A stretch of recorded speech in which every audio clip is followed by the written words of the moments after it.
జెండ ఎగిరిందో రేపటి పొద్దుకు ఊపిరోసిందో పేదొల్ల పెదవుల్ల నవ్వుల తిందో హద్దులు దాటిన సేవ చేసిందో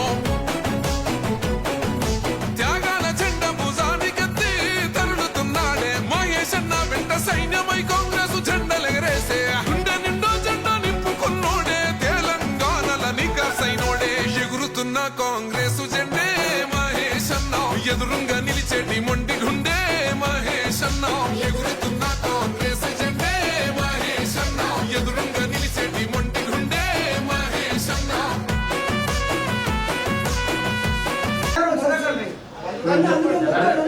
నాన్ వెజ్ కనుక వస్తలేము చెప్తాను ప్రపోజల్ పెట్టించి ఏది గుడి ఇక్కడ రామానుజులతో పాటుగా వెంకటేశ్వర స్వామి ఉన్న దేవాలయాలు మన తెలంగాణలో ఎక్కడ లేవు.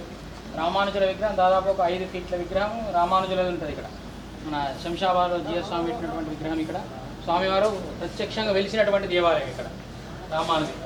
అట్లాంటి దేవాలయం మన తెలంగాణలో లేదు. హైదరాబాద్లో ఉంది చూడండి, పెద్ద విగ్రహం ఉన్నది. అది వెలిసింది స్వామి. అంటే వైష్ణవ మతానికి మొదటి ఆయన వైష్ణవ మతాన్ని ప్రారంభించినటువంటి వాడు రామానుజాచార్యులు. చెప్పండి మాకు చిన్న సార్ ఈయన వచ్చిందని రెండో తిరుపతి అన్నాడు. అంత పర్ఫెక్ట్ మాకు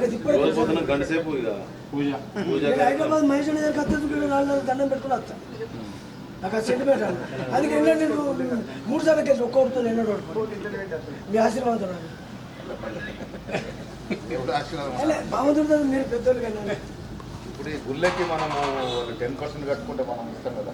20% కడితే ఉందా ఫండ్ ఉందా?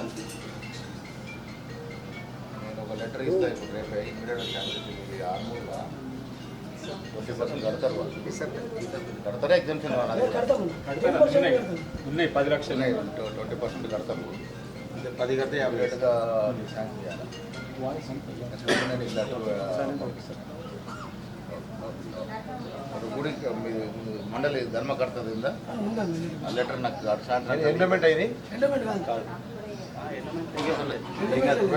గుడి తీసుకొని నువ్వు కవరింగ్ లెటర్ ఇచ్చిన నేను ఈ వారం నెలలో చేపిస్తాను. గుడి చేపిస్తాను. చాలా గుడి చేపిస్తాను.